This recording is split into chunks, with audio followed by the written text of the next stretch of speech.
Hello, एक बार फिर स्वागत है आपका यूनिक आईएएस अकेडमी बाई गुलफाम अली राजी में। आज हम बात करेंगे भारत में डुअल गवर्नमेंट या दोहरा शासन की। अच्छा, आजकल आप देखते हो ना, जैसे भारत में दो सरकारें हैं, संघीय ढांचा हमारे यहाँ, एक केंद्र में केंद्र सरकार और हर राज्य में अपनी अपनी सरकार, तो इसे भी आप डुअल गवर्नमेंट या दोहरा शासन कह सकते हो। लेकिन इतिहास में डुअल गवर्नमेंट या दोहरा शासन जो है वो भारत में सबसे पहले जो शुरू किया वो लॉर्ड क्लाइव ने सन 1765 में लॉर्ड क्लाइव ने शुरू किया।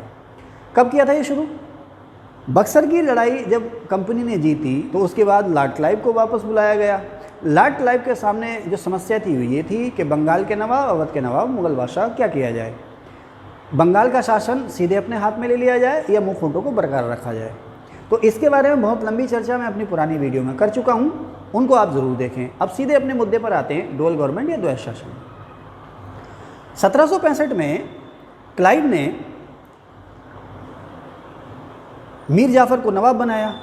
मीर जाफ़र की डेथ हो गई। उसकी डेथ के बाद मीर जाफ़र के बेटे नज़मुद्दौला, कहीं उसको नज़ीमुद्दौला या निज़ामुद्दौला भी लिखा हुआ है, लेकिन अक्सर उसका जो पॉपुलर नाम है वो है नज़मुद्दौला। नज़मुद्दौला को बंगाल का नवाब बनाया। उसको नवाबी इस शर्त पे दी गई कि वो कंपनी का संरक्षण स्वीकार करेगा। क्वेश्चन भी आता है कि बंगाल में कंपनी के संरक्षण में बैठने वाला पहला नवाब कौन था। अच्छा, ध्यान रखना, बंगाल में सबसे पहले अंग्रेज़ों की जो कारागरी थी नवाब बनाने में, सिराजुद्दौला को मार करके मीर जाफ़र को अंग्रेज़ों ने नवाब बनाया था। मीर जाफ़र ने अंग्रेज़ों को बहुत सी रियायतें, बहुत सी छूटें दी थी, लेकिन मीर जाफ़र जो था उसने अंग्रेज़ों का संरक्षण स्वीकार नहीं किया था। वो संप्रभु नवाब था, सॉवरेन पावर थी उसके अंदर। लेकिन उसके बाद भले ही उसको आप उसकी कठपुतली कह सकते हो क्लाइव की, लेकिन वो संप्रभु था सैद्धांतिक रूप से। लेकिन अब जब नज़मुद्दौला को 1765 में जब नज़मुद्दौला को नवाब बनाया तो उस पर शर्तें थोपी गई कि आप हमारा संरक्षण स्वीकार करोगे। संरक्षण स्वीकार करने का मतलब ये है कि आपकी पुलिस और आपकी फ़ौज जो है वो समाप्त हो जाएगी, उसके बदले में कंपनी आपको सिक्योरिटी देगी। अब नवाब नज़मुद्दौला को मजबूर किया गया कि वो बंगाल में जो निज़ामत के अधिकार हैं वो भी कंपनी को सौंप दे या अंग्रेज़ों को सौंप दे। अब मैंने पिछली वीडियो में आपको बताया है, फिर से बताता चलूँ कि दीवानी अधिकार का मतलब यह है टैक्स वसूलना। दीवानी का मतलब है टैक्स लगाना और टैक्स वसूलना, और निज़ामत का मतलब है पुलिस और कानून व्यवस्था को संभालना, यानी कि पुलिस, प्रशासन, फौज जो है वो जो काम है उसको कहा जाएगा निज़ामत। तो आपको पता होगा इलाहाबाद की संधि से मुग़ल बादशाह शाह आलम ने अंग्रेज़ों को बंगाल, बिहार और उड़ीसा की दीवानी दे दी थी। तो बिहार की या बंगाल की और उड़ीसा की, स्पेशली बंगाल की दीवानी किसको मिल गई अंग्रेज़ों को? किससे मिल गई अंग्रेज़ों को? मुग़ल बादशाह शाह आलम सेकंड से। अब दीवानी रह गई थी, दीवानी दी नज़मुद्दौला ने। तो इस तरह से आप देखें शासन के जो मूल स्तंभ हैं दीवानी और निज़ामत, वो दोनों ही अंग्रेज़ों को हासिल हो गए। दीवानी मुग़ल बादशाह से और निज़ामत नवाब से, बंगाल के नवाब से, नवाब नज़मुद्दौला से।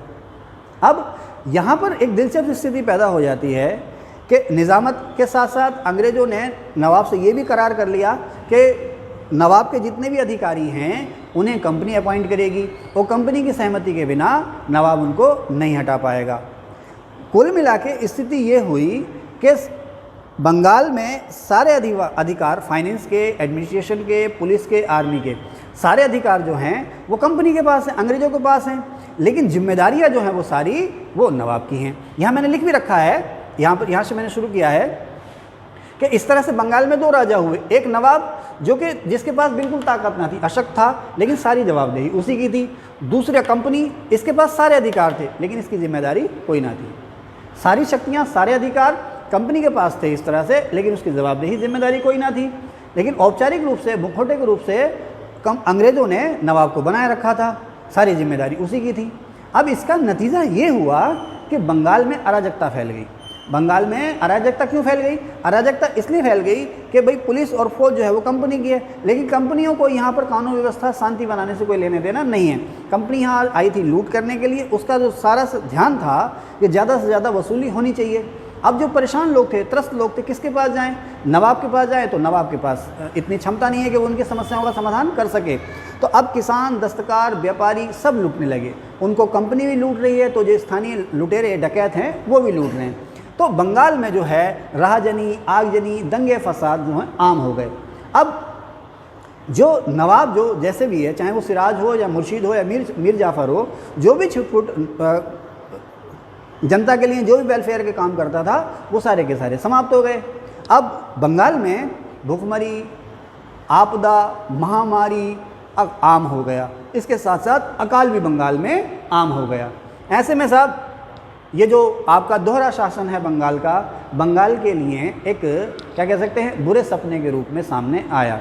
और ये जो व्यवस्था लागू की थी लॉर्ड क्लाइव ने की थी। तो इस तरह से द्वैत शासन का मतलब ये है कि बंगाल में दो राजाओं का होना, एक अंग्रेज और दूसरा नवाब, एक औपचारिक और एक अनौपचारिक। इसका परिणाम जो है बंगाल के हित में नहीं रहा, बंगाल के लिए विनाशकारी सिद्ध हुआ। सन 1770 में बंगाल में भीषण अकाल पड़ा, तो उसके पीछे कहीं ना कहीं ये द्वैत शासन ही था। तो इसका स्क्रीनशॉट ले सकते हैं, लेकिन स्क्रीनशॉट लेने से पहले यहाँ पर मैंने कुछ चीज़ें और लिखी हैं जो अक्सर एग्जाम में आती हैं, मैं उनकी तरफ को आपका ध्यान दिलाना चाहूँगा कि प्लासी के युद्ध के समय सेनापति कौन था? Lord Clive. बक्सर के युद्ध के समय सेनापति कौन था? Hector Munro. प्लासी के समय बंगाल का गवर्नर कौन था? Lord Clive. और बक्सर के युद्ध के समय बंगाल का गवर्नर था Vansittart. Thank you very much.